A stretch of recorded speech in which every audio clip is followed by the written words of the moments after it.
ಕೇಳಿ ನೋಡು ರಾರಾಯ ಭಾರಿ ಭೈರವಿ ರಣಗಲ್ಲು.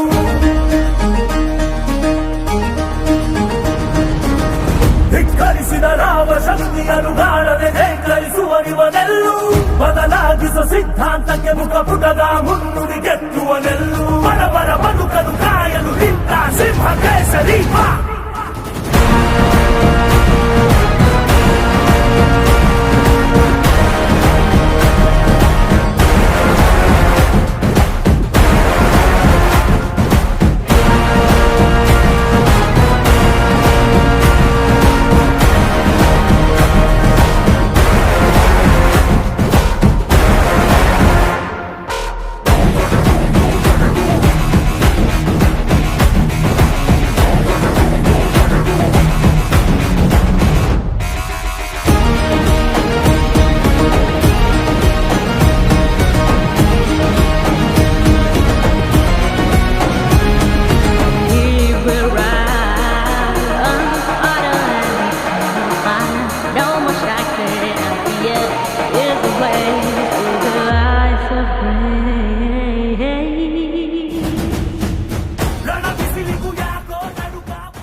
ಮಹಾಲಕ್ಷ್ಮಿ ಲೇಔಟ್ ವಿಧಾನಸಭಾ ಕ್ಷೇತ್ರದಲ್ಲಿ ನಂದಿನಿ ಬಡಾವಣೆಯಲ್ಲಿ ನನ್ನ ಸಹೋದರ ಮಹೇಶಣ್ಣ ಸಮಾಜ ಸೇವಕರು, ಸಂಘಟನೆಯ ಚತುರರು, ಭಾಳಷ್ಟು ಸಮಾಜಮುಖಿಯಾಗಿ ಕೆಲಸ ಮಾಡಿಕೊಂಡು ಬರ್ತಿರುವಂಥ ನನ್ನ ಸಹೋದರ ಮಹೇಶಣ್ಣರವರ ಹುಟ್ಟುಹಬ್ಬ. ನನಗೆ ಗೊತ್ತಿದ್ದಂಗೆ ಅವರು ಬಾಲ್ಯದಿಂದಲೂ ತನ್ನದೇ ಆದಂತಹ ಒಂದಿಷ್ಟು ಸೇವೆಗಳನ್ನ ಮಾಡಿಕೊಂಡು ಒಂದಿಷ್ಟು ಈ ಸಮಾಜದಲ್ಲಿ ತೊಡಸ್ಕೊಂಡು ಬಂದಂಥ ವ್ಯಕ್ತಿ ನಮ್ಮ ಮಹೇಶಣ್ಣವರು.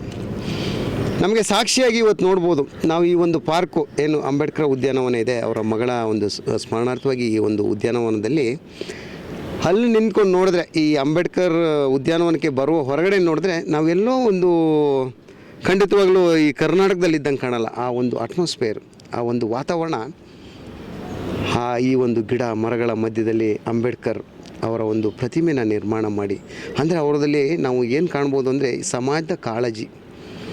ಇವತ್ತು ನಾವೆಲ್ಲ ಸುಖ ಶಾಂತಿ ನೆಮ್ಮದಿಯಿಂದ ಬದುಕ್ತಾ ಇದ್ದೀವಿ, ಈ ಒಂದು ಸಮಾಜದಲ್ಲಿ ಈ ಸೊಸೈಟಿಯಲ್ಲಿ ಬದುಕ್ತಾ ಇದ್ದೀವಿ ಅಂದರೆ ಕಾರಣ ಅದಕ್ಕೆ ನಮ್ಮ ನೆಚ್ಚಿನ ಭಾರತ ರತ್ನ ಸಂವಿಧಾನ ಶಿಲ್ಪಿ ಡಾಕ್ಟರ್ BR ಅಂಬೇಡ್ಕರ್ ಅವರು ಅವತ್ತು ಏನು ಅವರ ಕನಸಿನಿಂದ ಇವತ್ತು ನಮ್ಮ ಭಾರತ ದೇಶಕ್ಕೊಂದು ಸಂವಿಧಾನ ತಂದು ಕೊಟ್ರಲ್ಲ, ಆ ಸಂವಿಧಾನದ ಒಂದು ಮಾರ್ಗದರ್ಶನದಲ್ಲಿ ಅಥವಾ ಸಂವಿಧಾನದ ಅಡಿಯಲ್ಲಿ ನಾವೆಲ್ಲ ಭಾಳ ಶಾಂತಿಯುತವಾಗಿ ಬದುಕಲಿಕ್ಕೆ ಕಾರಣ ಆಗಿದೆ. ಅಂಥ ಮಹಾತ್ಮನ ಒಂದು ಹೆಸರನ್ನ ಇಟ್ಕೊಂಡು ಈ ಒಂದು ಪಾರ್ಕನ್ನು ಭಾಳ ಅಭಿವೃದ್ಧಿಗೊಳಿಸಿ ಮನೆಯ ಗಾರ್ಡನ್, ನಾವು ಏನು ಮನೆಯಲ್ಲಿ ಒಂದು ಗಾರ್ಡನ್ ಮಾಡ್ತೀವಲ್ಲ, ಆ ಗಾರ್ಡನ್ ಕೂಡ ಎಷ್ಟು ಚೆನ್ನಾಗಿಲ್ಲ, ಅಷ್ಟು ಪರಿಸರ ಸಮೃದ್ಧವಾಗಿ ಗಿಡಗಳನ್ನ ನೆಟ್ಟು ಈ ಗಾಳಿ ಬೆಳಕು ನೋಡ್ತಾ ಇದ್ದರೆ ಅಷ್ಟು ಸುಂದರವಾಗಿ ಖುಷಿ ಆಗ್ತದೆ. ಅಂಥ ಒಂದು ಅದು ರೂವಾರಿ ನಮ್ಮ ನೆಚ್ಚಿನ ಶಾಸಕರು ಗೋಪಾಲಣ್ಣವರ ಒಂದು ಸಹಾಯ ಹಸ್ತದಲ್ಲಿ ನಮ್ಮ ಮಹೇಶಣ್ಣವರು ನಿರ್ಮಾಣ ಮಾಡಿದ್ದಾರೆ. ನಾನು ಹೇಳೋದಿಷ್ಟೇ, ಇಂಥ ಸಮಾಜಮುಖಿ ಕೆಲಸಗಳನ್ನು ಮಾಡುವಂಥ ವ್ಯಕ್ತಿಗಳು ಈ ಸಮಾಜದಲ್ಲಿ ಸೃಷ್ಟಿಯಾಗಬೇಕು, ಸಮಾಜದಲ್ಲಿ ಮತ್ತೆ ಮತ್ತೆ ಹುಟ್ಟಿ ಬರಬೇಕು.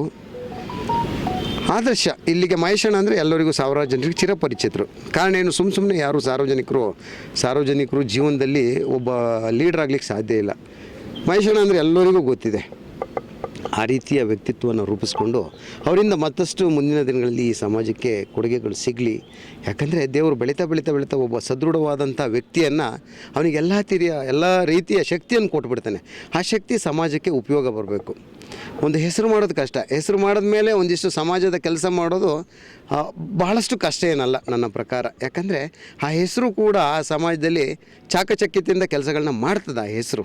ಅದರಿಂದ ಇವರಿಗೆ ಇವತ್ತು ನಾನು ಈ ಒಂದು ಹುಟ್ಟುಹಬ್ಬದ ಸಂದರ್ಭದಲ್ಲಿ ನಾನು ಹೇಳೋದಿಷ್ಟೇ, ಅವರಿಗೆ ಆರೋಗ್ಯ, ಐಶ್ವರ್ಯ ಮತ್ತು ಕೆಲಸ ಮಾಡುವ ಇಚ್ಛೆ, ಆ ಶಕ್ತಿಯನ್ನು ಆ ತಾಯಿ ಚಾಮುಂಡೇಶ್ವರಿ ಕರುಣಿಸಲಿ. ಮುಂದಿನಗಳಲ್ಲಿ ಅವರ ಸಂಘಟನೆ, ಯಾಕಂದರೆ ಸಂಘಟನೆ ಕೂಡ ಭಾಳ ಇಂಪಾರ್ಟೆಂಟು, ಮುಖ್ಯವಾದದ್ದು. ಅವರ ಸಂಘಟನೆಯ ಮುಖಾಂತರ ಈ ಸಮಾಜದಲ್ಲಿ ಕಷ್ಟ ಕಾರ್ಪಣ್ಯದಲ್ಲಿರುವಂಥ ಬಡ ಅಥವಾ ತುಂಬ ಕೆಳವರ್ಗದಲ್ಲಿರುವಂಥವರಿಗೆ ಸಹಾಯಗಳು ಅವರಿಂದ ಸಿಗಲಿ ಅಂತ ಈ ಸಂದರ್ಭದಲ್ಲಿ ನಾನು ಶುಭ ಹಾರೈಸ್ತಾ, ನಮ್ಮೆಲ್ಲ ಸೋದರರು ಇವತ್ತು ಇಲ್ಲಿದ್ದಾರೆ. ನಾರಾಯಣ ಸೋಮಣ್ಣ ನನ್ನ ಸೋದರಲ್ಲಿದ್ದಾರೆ, ರಾಮಚಂದ್ರಣ್ಣ, ಈಶ್ವರಣ್ಣ, ಲೋಕಣ್ಣ ಮತ್ತೆಲ್ಲ ಬಂದಂಥ ಎಲ್ಲರಿಗೂ ನಾನು ಈ ಸಂದರ್ಭದಲ್ಲಿ ಶುಭ ಹಾರೈಸ್ತಾ, ಇಂಥ ಮಹೇಶಣ್ಣನ ಸುದೀರ್ಘವಾದ ಕೆಲಸಗಳು ಮುಂದಿನ ದಿನಗಳಲ್ಲಿ ಇಲ್ಲಿ ನಡೀತಾ ಇರಲಿ ಈ ಒಂದು ವಾರ್ಡ್ನಲ್ಲಿ, ಕ್ಷೇತ್ರದಲ್ಲಿ ಅಂತ ಈ ಸಂದರ್ಭದಲ್ಲಿ ನನ್ನ ಆತ್ಮೀಯ ಗೆಳೆಯರು,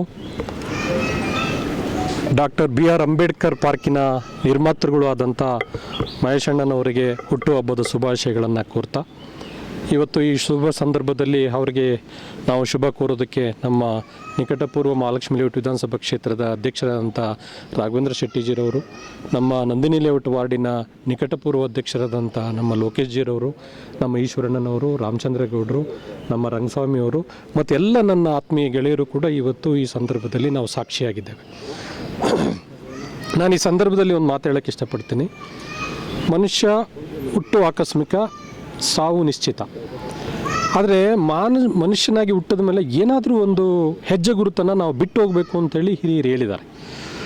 ಆ ಒಂದು ಶಕ್ತಿಯನ್ನು ಬಾಬಾ ಸಾಹೇಬ್ ಅಂಬೇಡ್ಕರ್ ಅವರು ನಮ್ಮ ಮಹೇಶ್ ಅವರಿಗೆ ಕೊಟ್ಟಿದ್ದಾರೆ. ಆ ನಿಟ್ಟಿನಲ್ಲಿ ಏನು ತುಂಬ ಅನುಕೂಲಕರವಾದಂಥ ದೊಡ್ಡ ಫೈನಾನ್ಸ್ ಇರೋ ಅಥವಾ ದೊಡ್ಡ ಕುಬೇರ ಒಂದು ವಂಶಸ್ಥಾನದಲ್ಲಿ ಹುಟ್ಟಿದ್ದಲ್ಲ ಅವರು. ಈ ಒಂದು ಕಂಠೀರವ ನಗರ ಸ್ಲಮ್ಮಲ್ಲಿ ಹುಟ್ಟಿ ಬಾಬಾ ಸಾಹೇಬ್ ಅಂಬೇಡ್ಕರ ಒಂದು ಪ್ರತಿಮೆಯನ್ನು ನಿರ್ಮಾಣ ಮಾಡಿ ಅದ್ರ ಹಿಂದೆ ಬೃಹತ್ತಾದಂಥ ಒಬ್ಬ ಬುದ್ಧನ ಇಡೀ ಪ್ರಪಂಚಕ್ಕೆ ಬೆಳಕು ಕೊಟ್ಟಂಥ ಬುದ್ಧನ ಪ್ರತಿಮೆಯನ್ನು ನಿರ್ಮಾಣ ಮಾಡಿ ಇಷ್ಟೆಲ್ಲ ಮಾಡಿ ಒಂದು ಸುಂದರವಾದ ಪ್ರಕೃತಿ ಸೌಂದರ್ಯದಲ್ಲಿ ಅವ್ರನ್ನ ನೆಲೆಸಿ ಅವ್ರನ್ನ ಪ್ರತಿಷ್ಠಾಪನೆ ಮಾಡುವಂಥ ಶಕ್ತಿನ ಸಾಮಾನ್ಯವಾಗಿ ದೇವರು ಎಲ್ರಿಗೂ ಕೊಡಲ್ಲ. ದೇವರು ಮೀನ್ಸ್ ಬಾಬಾ ಸಾಹೇಬ್ ಅಂಬೇಡ್ಕರ್ ಇರ್ಬೋದು ಅಥವಾ ಶಕ್ತಿ ಇರ್ಬೋದು, ಎಲ್ರಿಗೂ ಸಿಗಲ್ಲ. ಎಲ್ಲರಿಗೂ ಸಾಕಷ್ಟು ಇರ್ತದೆ, ಆದರೂ ಕೂಡ ಆ ಮನಸ್ಥಿತಿ ಯಾರಿಗೂ ಸಿಗಲ್ಲ. ಅಂಥದ್ದೊಂದು ಶಕ್ತಿಯನ್ನು ನಾವು ಮಹೇಶ್ವರವರಲ್ಲಿ ನಾವು ಕಾಣ್ತೇವೆ. ಅದ್ರ ಜೊತೆಯಲ್ಲಿ ಅವ್ರಿಗೆ ಇನ್ನೊಂದು ನಮಸ್ತೆ, ನಾನು ವೀರನರಿವನ್ಕೆ ಒಬ್ಬ ಮಹಿಳಾ ಸಂಘ ಪತ್ರಿಕೆ ಸಂಪಾದಕರು ಹಾಗೂ ಮಹಿಳಾ ಸಂಘ ರಾಜ್ಯಾಧ್ಯಕ್ಷರು ಲಕ್ಷ್ಮಮ್ಮ ಅಂತ ಲಗ್ಗೆರೆಯಿಂದ. ಇವತ್ತು ನಮ್ಮ ಮಹೇಶಣ್ಣಂದು ಹುಟ್ಟಿದಬ್ಬ ನಮ್ಮ ಅಂಬೇಡ್ಕರ್ ಪಾರ್ಕ್ ಮುಂದೆ ಮಾಡೋದು ತುಂಬ ಸಂತೋಷದ ದಿನ. ಇದು ಇಡೀ ಕರ್ನಾಟಕದಲ್ಲಿ ನಮ್ಮ ಅಣ್ಣ ಹೋಗ್ಲೋ ಅಂಥದ್ದು ನಮಗೆ ಪ್ರೀತಿ ಅಣ್ಣ ಮಹೇಶಣ್ಣ. ಈ ಕರ್ನಾಟಕದಲ್ಲಿ ಅಂಬೇಡ್ಕರ್ ಪಾರ್ಕ್ ಮಾಡಿರೋದು ಪ್ರತಿಯೊಬ್ಬರನ್ನೂ ಕರೆಸಿ ನಮ್ಮ ಸಂಘಟನೆ ಹೆಣ್ಮಕ್ಳಾಗಲಿ ಗಂಡು ಮಕ್ಕಳಾಗಲಿ ಪ್ರತಿಯೊಬ್ಬರಿಗೂ ಇಲ್ಲಿ ಅಣ್ಣ ಕರೆಸಿ ಅಂಬೇಡ್ಕರ್ ಮುಂದೆ ಅವ್ರು ಖರ್ಚು ಮಾಡಿ ಒಂದು ಕೇಕ್ ಕಟ್ ಮಾಡಿ ನಮ್ಮನ್ನೆಲ್ಲ ಒಂದು ಸ್ವಾಗತ ಮಾಡಿ ಹೆಣ್ಮಕ್ಳಿಗೆ ಕಷ್ಟ ಸುಖಕ್ಕೆ ಭಾಗಿಯಾಗಿ ಇವತ್ತು ಮಹೇಶಣ್ಣನ ಹುಟ್ಟಿದ ಹಬ್ಬಕ್ಕೆ ನಾವು ಹೆಣ್ಮಕ್ಳೆಲ್ಲ ಬಂದಿದ್ದೀವಿ. ಅವ್ರಿಗೆ ತುಂಬ ಹೃದಯ ಆರ್ಥಿಕ ಶುಭಾಶಯಗಳು. ದೇವರು ಆರೋಗ್ಯ ಆಯಸ್ಸು ಐಶ್ವರ್ಯ ಕೊಟ್ಟು ಇನ್ನೂ ಹೆಚ್ಚಿನ ಸಂಘಟನೆ ಜನಕ್ಕೆ ಇನ್ನೂ ಅರ್ಥ ಆಗಿ ಬಂದು ಎಲ್ಲರೂ ವಿಶ್ ಮಾಡಿ ನಮಸ್ತೆ. ನೇರ ನುಡಿಯ ನನ್ನ ಪ್ರೀತಿಯ ಮಹೇಶ್ ಅಣ್ಣನವರಿಗೆ ಹುಟ್ಟುಹಬ್ಬದ ಆರ್ಥಿಕ ಶುಭಾಶಯಗಳು. ಭಗವಂತ ಅವ್ರಿಗೂ ಅವ್ರ ಕುಟುಂಬಕ್ಕೂ ಆಯುಷ್ಯು ಆರೋಗ್ಯ ಐಶ್ವರ್ಯ ಸಕಲ ಸಂಪತ್ತನ್ನು ಕೊಟ್ಟು ಅವರೇನು ಕನಸು ಕಂಡಿದ್ದಾರೆ ಜೀವನದಲ್ಲಿ, ಜಾಸ್ತಿ ಜೈ ಭೀಮ್ ಬಗ್ಗೆ ತುಂಬ ಆಸಕ್ತಿ ವಹಿಸ್ತಾರೆ. ಮಹೇಶ್ ಅಣ್ಣನಿಗೆ ಒಳ್ಳೆಯದಾಗಲಿ.